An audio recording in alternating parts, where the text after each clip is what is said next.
everyone, hayang subscribers la naman moilan ta hadaba channel hayang hadaba video kaya puna ya pu chadam na hadaba video ma taman moilana singe chaye ane taye nyaulak china se awareness ngau cha share ne myang hu atai bu chine hadaba video ya pai bu onang okay laibula ne awang ma bu akim dam moi se lailak china se hadabu chadam na aching video me nyuima chai comments ne myang bu hakang moyang ki konyak sekolande konyak nyahanalande alo katlan bai lens katlan bai jing yinyoi lak chine se nok na yemyang lak chine se awareness ngalan chi kai se yang comments ne myang bu chang moyang ki hakiemo alo lai bulan no mane comments ne myang bu ma ngonang to ke no mane aching comments ta ba yelai bu ya yingi bu ya se da de no mana hangi comments na myang hadaba tang me topic ya yang hakia video linglak china se nganglak okay hadaba nie hipak china teman moila na yo betana sa nyuima ya comments na myang bo yong suna hayang bo tawa hangi ba ma ya phan yang yanga bu china hadaw yangau be hipak nanjing lene ta yang ki hapoi hadaba topic phai khak subu mani teman moila na Arunachan me bu ngaulan cha yang ki hado ngaulan me e bua Arunachan me bu classwork student soko naha cha mi plans natan naha cha phai ake law atai bu train me iman hake ke me ngowan de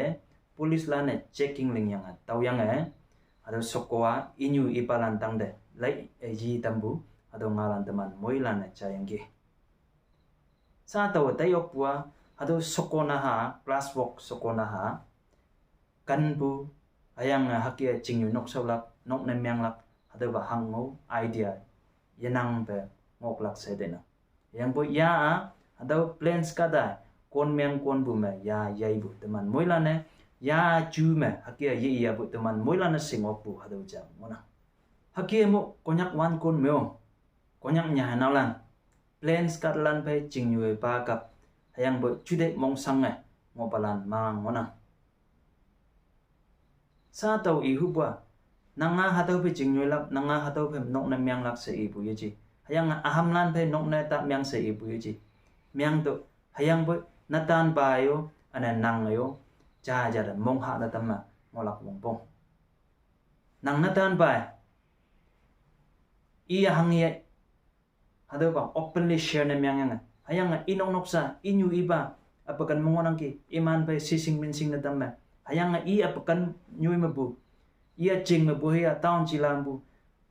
nang hado ba nyui jing da ya ada yang noksa karlan pa hawo tama hakie karong yu wanglam kai hakie jing nyui noksa bu da complain am yang bu yechi hayang boy atam ngonang bu nang pai time pass na jing nyui bulan nang da i noy au hi se hado apong dawa sing na yetam bu inyu ibalan au hiye hayang ijing kamik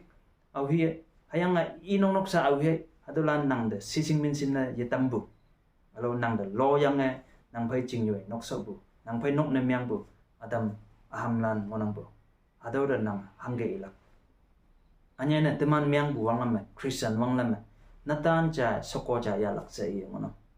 hayang boy pau bulan pian bulan ni ya bu ngonang lam ya bu ngonang Hindulano haki na natanja sokoja yalakse anya ne muslim lane iman miang buwang na me sokowa ausin yalakse ina okay konyak nyahanolan muslim lan pe jingyu bulan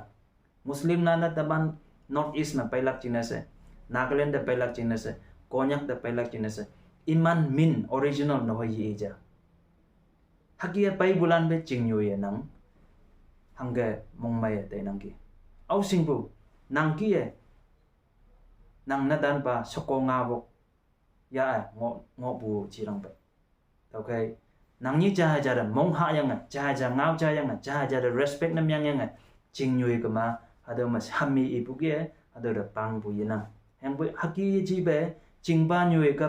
yang bu ja ja da mong ha na yedam ja ja da chudai amai share na yem yang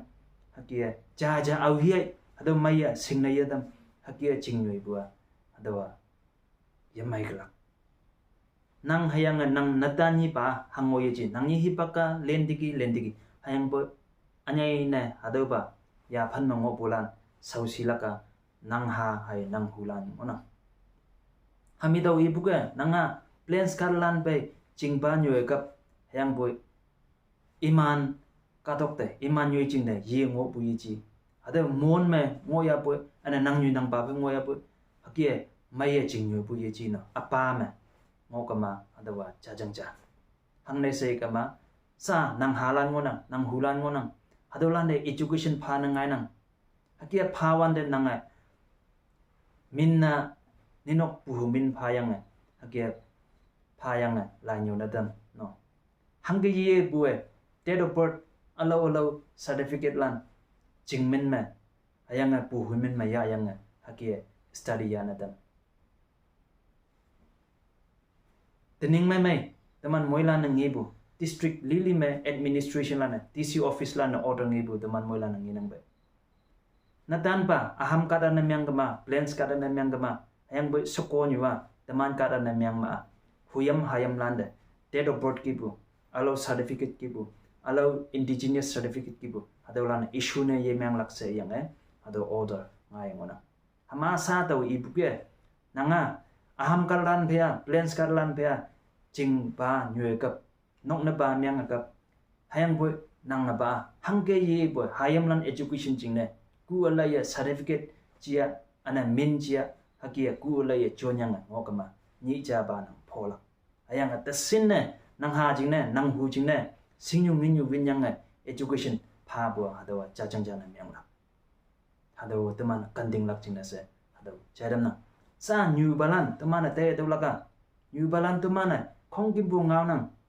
dimapur ma wang yang aham lana teman nagaland ma ma de bu abagan machia aham karlan ngonang plans karlan ngonang dukan machia boy business machia boy alau tu seling bulan sia boy aham lan ma de gi se teman ngaw hayang boy teman au be tuiling lak hi bang oi lakai teman aham karlan nik nang aham karlan na teman mong ham nang aham karlan ling boy samai se teman inang hakia teman aham karlan de pon wan de iman de hospitality hawan de advantage ya ne idam nak bongbong iman ne advantage ya bu jing ne teman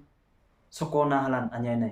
iman de hakia kon myang kon ne nok ne myang bulan mangona oke nyu balan teman kan ting lak bongbong teman ne iman de subsi hau bua teman ne iman de mainang ki se bua iman advantage ya ne idam nak bongbong hadau kan de ngoi se teman kan ting ma hai mai lak tau kai te ni bu video kaya konyak teman moilan kanding lak jing na inang sokolan sahaji yang buat teman moilan kanding lak jing na se ado idam nang yang buat sokolan anya na atau ngau nang bu my life my wish se yang no nang life nang jing mo nang apakan na mo huya bu ado nang nying nang au hi pe nok nam yang huya bu ado nang nying yang buat sa tau ibu me teman moilan anya na sokona halan no mana kanding lak ngau chan hoi ie ngo ma hadaw ma ya phanyang teman moilan kanding ngo hau se tenye bu video ka ye teman moilan cha ye singe ane te nyo lak jing na se moilan de pongtam bu hadaw ngona lai bulan moilan de minyong phana